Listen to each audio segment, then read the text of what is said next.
temps, Perceval, le fils de la dame veuve, s'en alla à la chasse, équipé de ses 3 javelots. Et voilà qu'il entendit venir 5 chevaliers équipés de toutes leurs armes. C'est bien le Seigneur que je vois ici, car l'un d'entre eux est plus beau que tous les autres. Je vais donc l'honorer, comme ma mère me l'a appris. Il se jeta à genoux devant le chevalier. Qui êtes-vous? Êtes-vous Dieu? Non, par ma foi, je suis chevalier. Jamais de ma vie je n'ai vu de chevalier et je n'ai jamais entendu parler. Ah, si je pouvais être comme vous, magnifique et resplendissant. Cher Seigneur, vous qui vous appelez chevalier, quel est cet objet que vous tenez? C'est ma lance. Voulez-vous dire qu'on la lance, comme je le fais avec mes javelots? Mais non, tu es bien sot. On en frappe son adversaire de près. Et cela, qu'est-ce que c'est? À quoi cela sert-il? Tu te moques de moi avec tes questions. Je te répondrai cependant, car tu me plais. Ce que je porte est un écu. Il me protège de tous les coups qu'on me porte. Dites-moi donc, cher Seigneur, quel est ce vêtement? Tu ne le sais pas? C'est mon haubert. Il est lourd comme fer. Il est beau, mais à quoi sert-il? C'est facile à expliquer. Si tu voulais lancer une flèche ou un javelot, tu ne pourrais me faire aucun mal. Êtes-vous né ainsi? Mais non, voyons, c'est impossible. Qui vous a donc équipé de la sorte? Je vais te le dire. C'est le roi Arthur qui m'a donné tout cet équipement, il y a 5 jours, quand il m'en a adoubé. Perceval rentra chez lui et retrouva sa mère. Beau doux fils, je pensais vous mettre à l'abri de la chevalerie. Je suis d'une famille de chevaliers parmi les meilleurs de cette contrée. Mais ils sont tombés et votre père a été blessé. Vous étiez encore petit et vous aviez 2 frères. Une fois grands, ils se rendirent à la cour du roi pour avoir armes et chevaux. C'est le même jour qu'ils furent adoubés et faits chevaliers. Ils se mirent en route pour revenir au pays, car ils voulaient fêter l'événement. Mais on ne les a plus revus, victimes d'une bataille. Pleurant ses fils, le père mourut de douleur. Quant à moi, j'ai dû mener une vie pleine d'amertume et de chagrin. Donnez-moi à manger, je ne sais de quoi vous parlez, mais j'irai volontiers trouver le roi qui fait les chevaliers, et j'irai quoi qu'il en coûte. Perceval, muni de ses 3 javelots, aperçut un solide château. Alors il vit sortir un chevalier armé qui emportait une coupe d'or. Son armure et ses armes lui allaient bien, toutes de couleur vermeille.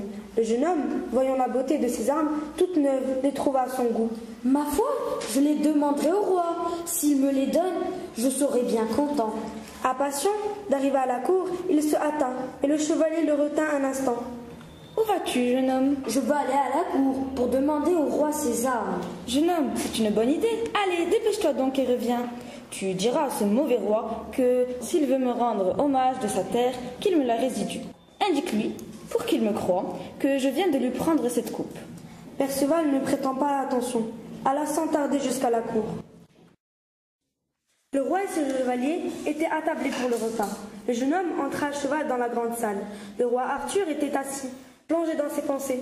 Tous les chevaliers parlaient, échangeant des plaisanteries, sauf lui, qui restait muet. Le jeune homme s'avança sans savoir qui saluer. « Jeune homme, montre-moi celui qui est le roi. » Ami, le voilà. Alors Perceval lui adressa la parole. Mais le roi était pensif et ne faisait pas entendre un seul mot. « Ma foi, ce roi n'a jamais pu faire un seul chevalier, puisqu'on ne peut tirer une seule parole. » Aussitôt, il se prépara à repartir et tourna la tête de son cheval. Mais il le fit passer si près du roi qu'il lui fit tomber chapeau. « Beau Seigneur, soyez le bienvenu, je vous prie de ne pas m'en vouloir. Le chagrin m'a empêché de vous répondre, car le pire de mes ennemis est venu ici revendiquer ma terre. On l'appelle le Chevalier Vermeil. Il a pris devant moi ma coupe de vin qu'il a renversée sur l'arène. Sous un affront aussi laid et vulgaire, la reine enflammée de douleur et de colère est rentrée dans sa chambre pour se donner la mort. » Le cheval, peu soucieux de ce que le roi lui dit, réclama. « Faites-moi chevalier, si roi, car je veux m'en aller. »« Ah, bel ami cher, je le ferai volontiers. »« Je ne serai pas chevalier si je ne suis pas chevalier Vermeil. Donnez-moi les armes de celui que j'ai rencontré devant la porte, celui qui emporte votre coupe d'or. »« Ami, ce que vous demandez est juste. Allez donc les prendre tout de suite, ces armes, car elles sont vôtres, et vous n'avez pas agi comme un sot en venant les demander ici. » Perceval se dirigea vers le chevalier Vermeil à vive allure pour prendre ses armes et lui cria « Mettez pas les armes, vous ne les porterez plus, c'est un ordre du roi Arthur. » Y a-t-il quelqu'un qui vienne défendre les droits du roi? Comment diable vous vous moquez de moi? Vous ne vous êtes pas encore dépouillé les armes. Ôtez-les vite, c'est un ordre.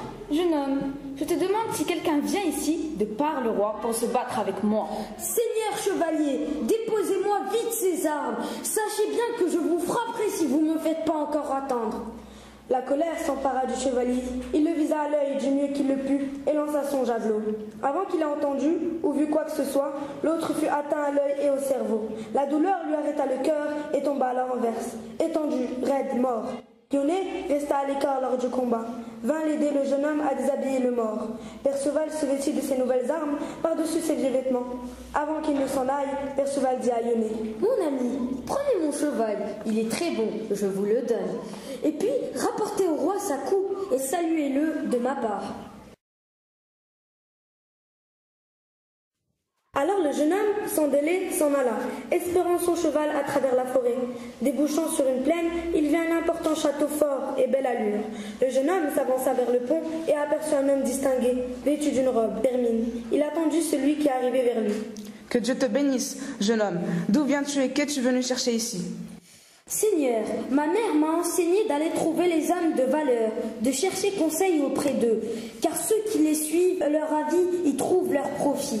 Votre mère vous a donné un bon conseil, mais désirez-vous précisément quelque chose? Oui.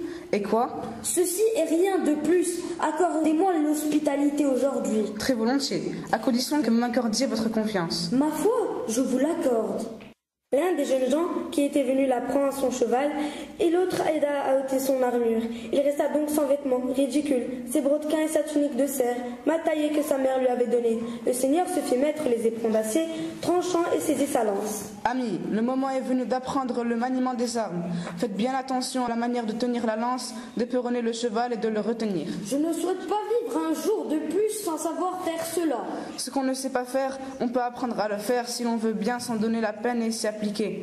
Il faut, pour toute pratique, de l'effort, du cœur et des bons yeux.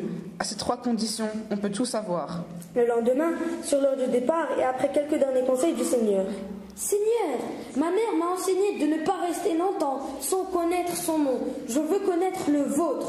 Beau, doux ami, j'ai pour nom Gornement de Gore.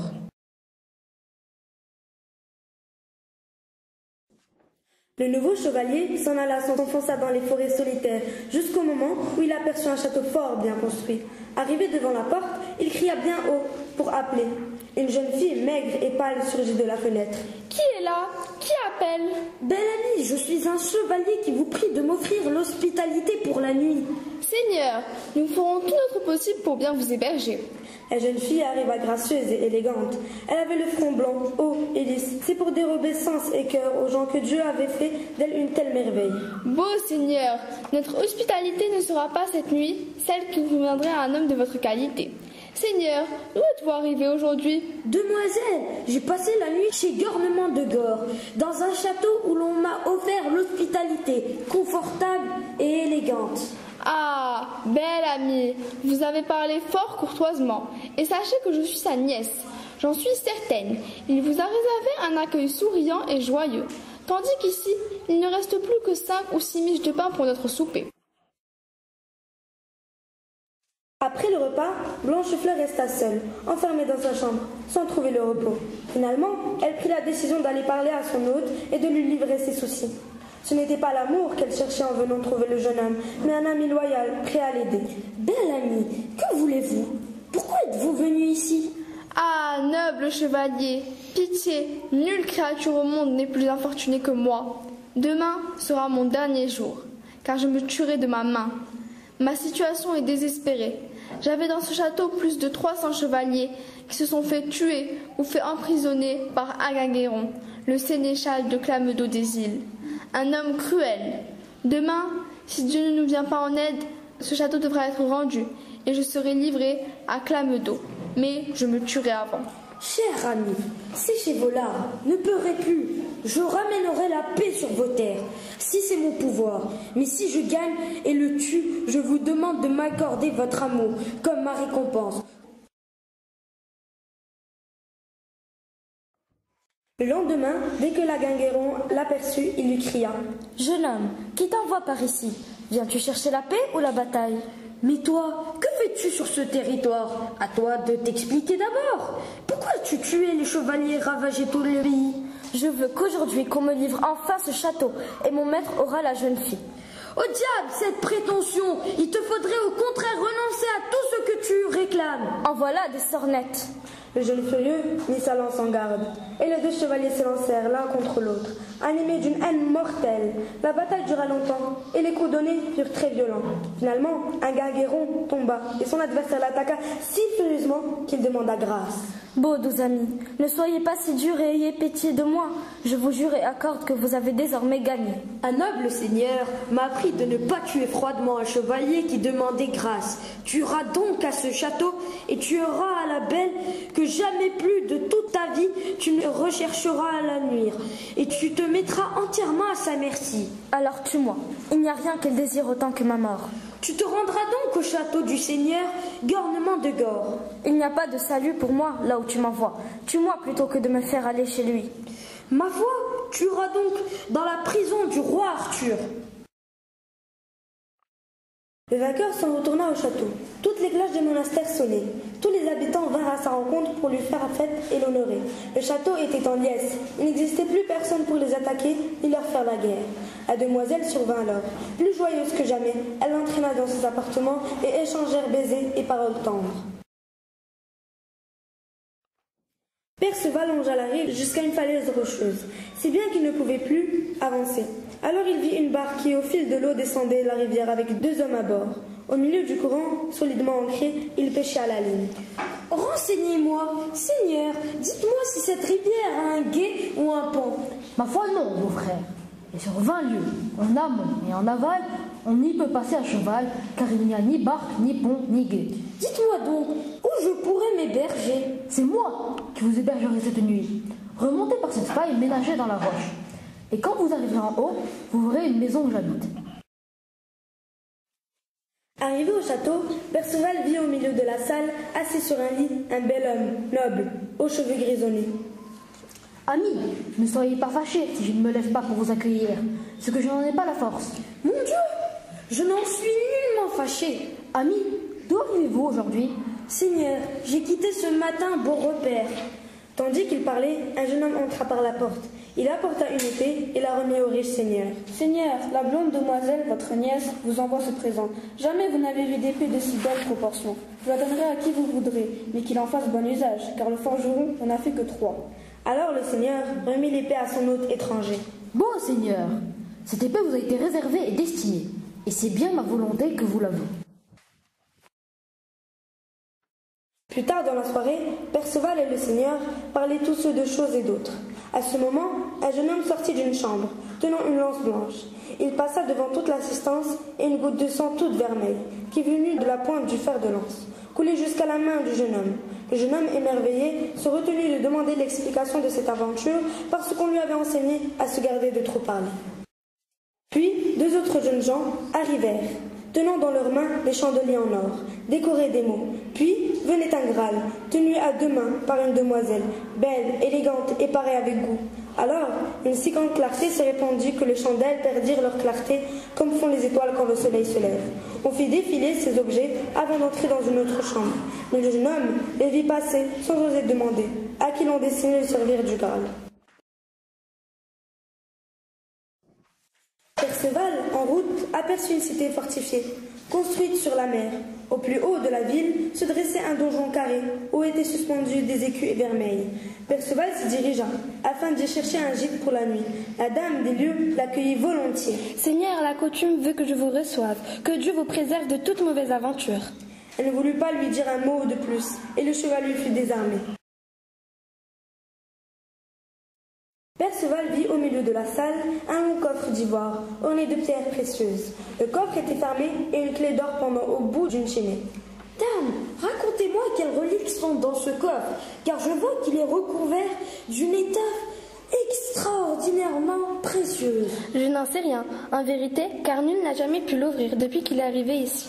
Mais je vais vous conter l'histoire. Il y a plus de 5 ans, nous vîmes venir sur ce rivage insigne, tirer une barque attachée à son cou par une chaîne d'argent. Mon mari trouva ce coffre avec ses chandeliers, ainsi qu'un message. Et savez-vous ce qui était écrit? Que nous devions le garder, et que nul ne pourrait l'ouvrir, sinon le meilleur chevalier du monde. Mais lorsqu'il l'aurait ouvert, ce serait alors un grand chagrin pour nous tous. Les chevaliers qui cherchent aventure viennent ici essayer d'ouvrir ce coffre. Mais je puis vous jurer que personne encore n'y est arrivé. Voilà la coutume de ce château. Que Dieu vous assiste pour que vous puissiez sortir de cette épreuve avec succès. Partina de la Vermeille-Tour, le seigneur du château arriva en compagnie de ses hommes, des chevaliers vaillants et hardis. Chevalier, avant de manger ou de boire, il vous faut tenter d'ouvrir le coffre. Vous ne pouvez vous dérober, alors faites-le sans tarder. Sur ces mots, Perceval prit la clé et la mit facilement dans la serrure. D'un simple tour, il ouvrit le coffre et en souleva le couvercle. Tous se pressèrent autour de lui et virent un chevalier couché, mort, le corps recouvert d'un riche drap de soie. Sur le corps reposait un message écrit en lettres d'or. Ce message dit que celui qui a pu ouvrir le coffre est son meurtrier. Le seigneur souleva le drap et découvrit le visage du mort et reconnut son frère. Son œil avait été percé par un javelot. Voici donc le grand chagrin qui nous était promis. Je retrouve enfin mon frère et il est mort. Je vengerai ainsi la mort de mon frère que vous avez tué par trahison. Seigneur, je refuse l'accusation de trahison. Le chevalier était dans son tort. Il m'a frappé le premier d'un violent coup de lance sans préavis. J'ai aussitôt riposté en lui lançant mon javelot qui lui pénétra dans l'œil jusqu'à la cervelle. Il mourut de ce coup. J'en suis navré, mais je suis prêt à vous offrir réparation. La seule réparation que je désire, c'est ta mort. Demain, il te faudra combattre contre moi. Le lendemain matin, dans la prairie, tout le monde s'était rassemblé. Perceval monta sur son destrier. Il avait sa bonne épée que lui avait jadis donnée le roi pêcheur. Partinal était bien armé et montait à cheval robuste et rapide. Les adversaires s'affrontèrent longtemps. Partinal porta un coup furieux qui fit voler le aume de son adversaire.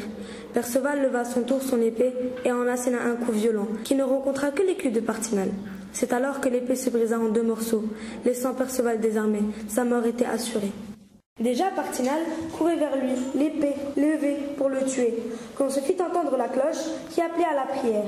Son cœur fut touché de pitié. Je n'ai jamais tué un adversaire désarmé. À quoi me servirait ta mort? Elle ne rendrait pas la vie à mon frère.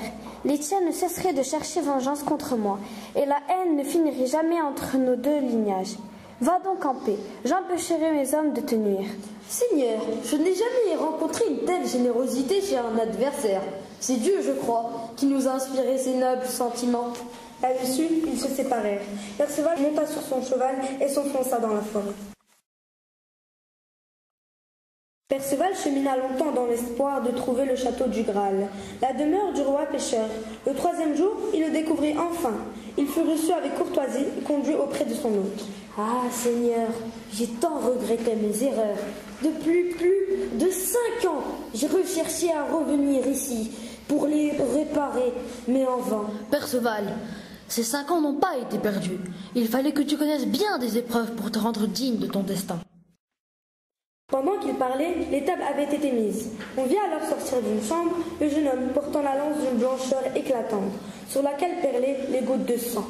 Seigneur, ces gouttes de sang qui coulent sans cesse jusqu'à la main qui tient la lance, d'où viennent-elles? Pourquoi le fer étincelant saigne-t-il? Cette lance ne cessera jamais de saigner. C'est elle qui m'a blessé. C'est à cause d'elle que je suis infirme et que mon royaume est devenu une terre gaste. Mais le chevalier Gauvin, le neveu du roi Arthur, est venu et lui a rendu toute sa prospérité. Une grande lumière se fit alors dans la salle. Une jeune fille d'une beauté radieuse s'avança, tenant dans ses mains le Graal. Et lorsqu'elle passait auprès des tables, celles-ci se trouvèrent garnies des mets les plus délicats pour chaque convive. Seigneur, me direz-vous enfin à qui l'on fait le service du Graal que j'ai vu porter à travers cette salle? Sois béni pour ta question, car elle m'a rendu la santé. Je vais te répondre. Celui à qui l'on porte le Graal est mon père. C'est un saint homme, fort malade. Il ne se nourrit que de l'hostie qui repose dans le Graal. Le Graal est une telle merveille qu'il procure à chacun ce dont il a besoin. Nous n'avons jamais manqué de rien pour le pouvoir nourricier du Graal. Pourrais-je vous demander encore autre chose? Il n'y a guère longtemps, j'ai rencontré un saint ermite qui m'a dit qu'il était votre frère et aussi celui de ma mère. Êtes-vous donc bien mon oncle? Tu as dit vrai, tu es mon neveu, et le vieux roi malade de ton aïeul. Tu es le dernier descendant d'un lignage prestigieux qui règne depuis des siècles sur ce royaume. C'est pour cette raison que tu étais le seul à pouvoir nous sauver de la grande détresse.